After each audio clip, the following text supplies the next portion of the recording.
Abasa. Hari abana twigeze gukina mu kwa gatandatu hano. Bari he? Uranyibuka? Igitego uragitsindiye nimba unyibuka. Upete babyibuka. Umva kubwira sibyo? Je ndashaka kubaremera super deep. Uri mwakinye mugakina mukishima bya atari baremera super deep urabekera?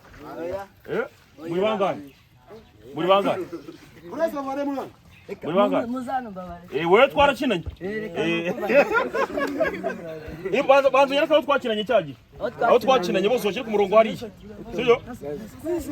Aho twakinanye ubushize. Abo twakinanye ubushize.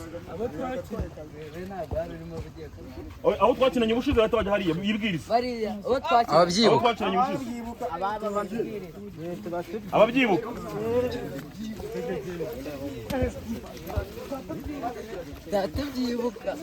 Arimo n'abatari bari mu rugendo wongeramo. Abakuru nabari barimo, abakuru nabari arimo twana gusa. Umuntu utari urimo nuwuhe?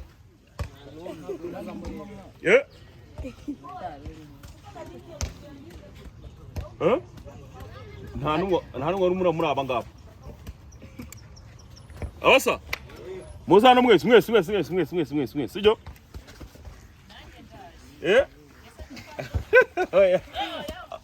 Aho twakinanye ubushize niho nshaka.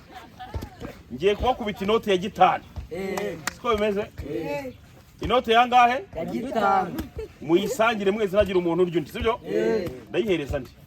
Mukuru. Yimenye bagara. Kaza yiza, sibyo? Kaza yiza. Ariya batabishaka ni washiremo.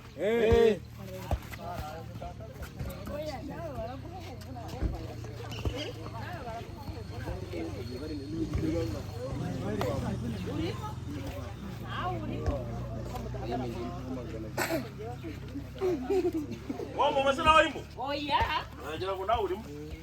Ugeka nje mayo. Oya, urumva baragukurira igihumbi cyawe, sibyo? Oya. Baragukurira igihumbi cyawe. Ubwo ntabwo biyaryeho. Uri mpamvu ahereje inoti ya gitanu, nuvuga ko nyine nsanze muri aba sportif badanje, sibyo? Mujye mukora siporo buri munsi, mukunde siporo, ariko mujye mubana ababyeyi. Siko bimeze. Ine nyahereza? Muhite mo nyahereza.